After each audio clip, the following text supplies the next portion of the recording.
अस्सलामुअलैकुम। मेरा आज का टॉपिक होगा कि जिगर को सेहतमंद रखने के लिए आपको क्या खुराक लेना चाहिए और क्या जड़ी बूटी आपको लेना चाहिए, जिसको यरकान कहा जाता है या हेपेटाइटिस वाले अमराज, जिसको अपने जिगर को तरोताज़ा रखने के लिए, हेल्दी रखने के लिए, सेहतमंद रखने के लिए आपको मैं कुछ चीज़ें बताऊंगा। वो आप हर रोज़ लें तो बेहतर है, नहीं तो हफ्ते में एक बार, नहीं तो महीने में एक बार, साल में एक बार लें तो बेहतर है। इसके इस्तेमाल से आपके जिगर की सेहत बिल्कुल बेहतर रहेगा। यरकान, आपके लीवर का सिरोसिस, गलना सड़ना बिल्कुल ख़त्म हो जाएगा और आपका जिगर एक सेहतमंद रहेगा।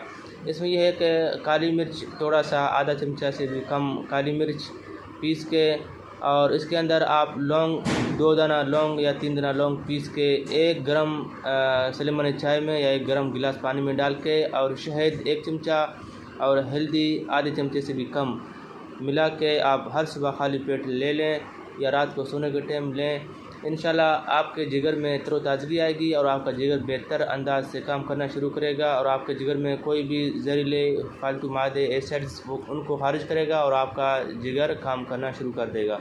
शुक्रिया, अपना ख्याल रखिएगा। अल्लाह हाफ़िज़। मज़ीद मालूमात के लिए आप मुझे कमेंट करें, मैं आपको कमेंट पे जवाब दे दूँगा। शुक्रिया।